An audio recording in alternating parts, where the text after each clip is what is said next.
ചക്കപ്പഴം കൊണ്ട് സ്വാദിഷ്ടമായ ഒരു പുട്ടുണ്ടാക്കിയാലോ? അതിനായി ജാങ് J33 എന്ന ഇനത്തിൽപ്പെട്ട ചക്കപ്പഴമാണ് ഞാനിവിടെ എടുത്തിരിക്കുന്നത്. ഈ ഒരു പരുവത്തിലാണ് ചക്കച്ചുള അരിഞ്ഞു വെക്കേണ്ടത്. അധികം കട്ടി വേണ്ട. കുഴയ്ക്കുമ്പോൾ കുറച്ച് ശ്രദ്ധിക്കണമെന്നേ ഉള്ളൂ. അരിപ്പുട്ടുപൊടിയോടുകൂടിയോ ഗോതമ്പ് പുട്ടുപൊടിയോടുകൂടിയോ ഇത് ചേർത്ത് ഉണ്ടാക്കാം. ഇതിൻ്റെ ഡീറ്റെയിൽ വീഡിയോ ഡിസ്ക്രിപ്ഷൻ ബോക്സിൽ പിൻ ചെയ്തേക്കാവേ. ഈ കപ്പിലേക്ക് 1.5 ഗ്ലാസ് വെള്ളം ഞാൻ എടുത്തു വെച്ചിട്ടുണ്ട്. ഈ സ്പൂണിൽ 1/2 ടീസ്പൂൺ ഉപ്പ് എടുത്ത് വെള്ളത്തിൽ ചേർത്ത് ഇളക്കിയിട്ടുണ്ട്. ഈ വെള്ളം ചേർത്ത് സാധാരണ പുട്ടിനെ എങ്ങനെ കുഴയ്ക്കുന്നോ അതുപോലെ തന്നെ കുഴയ്ക്കുക. വെള്ളത്തിൻ്റെ അളവ് ഓരോ പുട്ടുപൊടിയുടെ പൊടി അനുസരിച്ചിരിക്കും. ഞാനിപ്പോൾ ഇവിടെ 1.5 ഗ്ലാസ് വെള്ളമാണ് എടുത്തിരിക്കുന്നത്. പൊടിയുടെ എല്ലാ ഭാഗവും ഒരുപോലെ നനയണം. ഇങ്ങനെ കുഴച്ചു വെച്ച പുട്ടുപൊടി അരമണിക്കൂറോളം മൂടി വെക്കണം.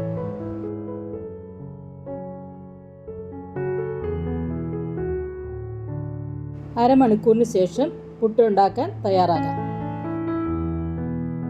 കുഴയ്ക്കാൻ എളുപ്പത്തിന് വേണ്ടി ഞാൻ വേറൊരു ബൗളിലേക്ക് ഇത് മാറ്റി. വരിക്കച്ചക്കപ്പഴമാണ് നമ്മൾ ഇതിനു വേണ്ടി ഉപയോഗിക്കുന്നത്. ഏകദേശം അരിപ്പൊടിയുടെ അളവിൽ തന്നെ ഞാൻ ചക്കപ്പഴം എടുത്തിട്ടുണ്ട്. തേങ്ങ ഓരോരുത്തരുടെയും ഇഷ്ടത്തിന് ചേർക്കുക. ഇവിടെ കുറച്ച് തേങ്ങ ഉള്ളതാണ് ഇഷ്ടം, അതുകൊണ്ട് ഞാൻ കുറച്ച് കൂടുതൽ ചേർത്തിട്ടുണ്ട്. തേങ്ങയും ചക്കപ്പഴത്തിൻ്റെയും മിശ്രിതം ഇനി കുറേശ്ശെ പുട്ടുപൊടിയിലേക്കിട്ട് മിക്സ് ചെയ്തെടുക്കാം. പുട്ടുപൊടി കട്ട കൂടാതെ ശ്രദ്ധയോടെ കുഴയ്ക്കുക.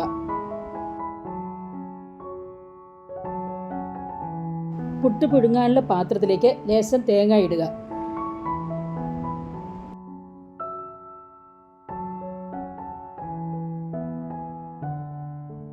അതിനുശേഷം തേങ്ങയും ചക്കപ്പഴവും കൂടി മിക്സ് ചെയ്ത് ലേശം വിതറുക. ചക്കപ്പഴം കൂടുതൽ ഇഷ്ടമില്ലാത്തവർക്ക് ഈ മിക്സ് ഇപ്പോൾ ഇടണ്ട കേട്ടോ, അത് അവോയ്ഡ് ചെയ്യാം. അതിനുശേഷം പുട്ടുപൊടി ചക്കപ്പഴം മിക്സ് ഇടുക.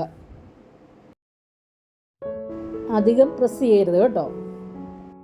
ഇത് സ്റ്റൗവിൽ വെച്ച് നല്ലവണ്ണം ആവി കയറുമ്പോൾ 2-3 മിനിറ്റ് സിമ്മിൽ ഇട്ടതിന് ശേഷം എടുക്കുക.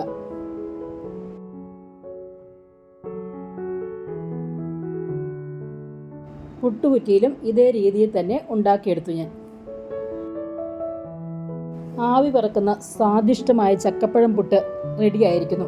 ഇത് നമുക്കൊരു സെർവിങ് ഡിഷിലേക്ക് മാറ്റാം. ഈ വീഡിയോ ഇഷ്ടമായാൽ ലൈക്ക് ചെയ്യുകയും ഷെയർ ചെയ്യുകയും കമൻറ്റ് ചെയ്യുകയും സബ്സ്ക്രൈബ് ചെയ്യുകയും ചെയ്യണേ. Thank you.